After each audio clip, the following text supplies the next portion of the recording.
모세가 여호와께 아뢰되 보시옵소서 주께서 내게 이 백성을 인도하여 올라가라 하시면서 나와 함께 보낼 자를 내게 지시하지 아니하시나이다. 주께서 전에 말씀하시기를 나는 이름으로도 너를 알고 너도 내 앞에 은총을 입었다 하셨사온즉 내가 참으로 주의 목전에 은총을 입었사오면 원하건대 주의 길을 내게 보이사 내게 주를 알리시고 나로 주의 목전에 은총을 입게 하시며 이 족속을 주의 백성으로 여기소서. 아멘. 우리 그리스도인들에게 있어서 기도는 아무리 강조해도 지나치지 않은 것 중에 하나입니다. 기도가 중요한 이유에는 여러 가지가 있을 수 있지만 가장 중요한 이유는 주님이 우리에게 기도하라 말씀하셨기 때문입니다. 그리고 사도 바울도 성도들을 격려하며 전한 편지에 쉬지 말고 기도하라는 말씀을 전해주고 있죠.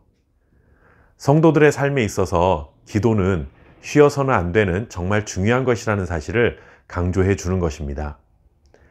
또한 성경에 등장하는 많은 믿음의 사람들은 기도하는 일을 게을리하지 않았음을 볼 수 있습니다. 기도하지 않고 하나님의 역사를 써내려간 사람은 찾아보기 어렵습니다. 황금송아지 사건으로 인해 모세는 하나님 앞에 3번의 간곡한 중보기도를 드립니다. 첫 번째 기도는 하나님께서 이스라엘 백성들을 진멸하시고자 했던 진노를 막아서는 기도였습니다. 그리고 두 번째는 자신들의 죄를 용서해달라는 기도였습니다. 그리고 이제 마지막 3번째 중보기도를 드리게 되는데 모세의 마지막 중보기도에서 우리가 하나님 앞에 기도할 수 있는 이유, 기도해도 되는 이유를 발견할 수 있습니다. 우리가 어떤 상황에서도 하나님께 기도할 수 있는 이유가 무엇일까요? 첫 번째는 하나님과 우리와의 관계 때문입니다. 모세의 기도 내용을 잘 보십시오. 모세는 이 족속을 주의 백성으로 여기소서라는 기도를 합니다. 이스라엘 백성들이 용서받기 힘든 죄를 지은 것은 맞지만 하나님께서 구원하신 하나님의 백성들이니 이제 화를 거두시고 용서하셔서 다시 하나님의 소유로 삼아 주십시오 라는 요청을 하고 있는 것입니다. 하나님과 아무런 관계가 없다면 우리가 무슨 자격으로 하나님께 기도하겠습니까? 우리 집 아들이 필요한 것이 있으면 아빠 엄마에게 필요한 것을 사달라 요청합니다. 아무런 관계없는 길 가는 사람을 붙잡고 내가 이런 것이 필요하니 나에게 사주십시오 라고 말하지 않습니다. 부모와 자녀라는 관계로 연결되어 있기 때문에 필요한 것을 사달라고 요청합니다. 때로는 꼭 필요한 것이 아니지만 갖고 싶은 마음에 뻔뻔하게도 부모에게 사달라고 요청하기도 합니다. 그럴 수 있는 가장 큰 이유는 부모와 자녀라는 관계 때문입니다.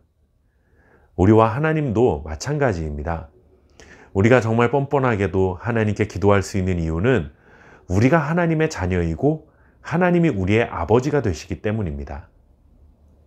우리에게 기도하라 말씀하신 것을 따르기 싫은데 억지로 따라야 할 명령으로 여기지 마시고 내가 하나님의 자녀로 인정을 받은 것이며 하나님께 기도해도 되는 특권을 주신 것임을 믿고 감사하는 마음으로 그 기도의 특권을 누리시기를 바랍니다. 우리가 하나님께 기도할 수 있는 또 하나의 이유는 하나님이 은혜가 풍성하신 분이시기 때문입니다. 모세의 기도를 잘 보시면 정말 지나칠 정도로 은총이라는 단어를 계속 사용하고 있음을 볼 수 있습니다. 은총을 입었사오면, 은총을 입게 하시며, 은총을 입은 줄을 무엇으로 알며. 모세는 의도적으로 하나님의 은총을 반복하며 그렇게 기도하고 있는 것입니다. 우리가 기도할 수 있는 이유는 우리가 기도하는 그 기도의 대상이신 하나님이 우리의 어떤 기도도 들어주시는 은혜가 풍성하신 분이시기 때문입니다. 기도의 대상이신 하나님이 너무나 야박하고 속이 좁으신 분이라고 한다면 과연 그런 하나님께 우리가 마음껏 기도할 수 있을까요? 기도한다 한들 무엇을 기대할 수 있겠습니까? 그러나 우리의 기도의 대상이신 하나님은 은혜 베풀 자에게 은혜를 베풀고 긍휼히 여길 자에게는 긍휼을 베푸시는 분이기 때문에 우리가 기도할 수 있는 것입니다. 내가 잘나고 하나님께 인정받을 만한 자격이 있어서 기도할 수 있는 것이 아닙니다. 하나님이 우리의 아버지이시고 아버지이신 하나님이 은혜가 풍성하신 분이시기 때문에 부족한 우리가 기도할 수 있는 것입니다. 오늘도 때를 따라 돕는 은혜를 베푸시는 은혜의 보좌 앞에 담대히 나아가 마음의 소원을 간구하며 하나님의 응답을 경험하는 복된 하루가 되시기를 바랍니다. 감사합니다.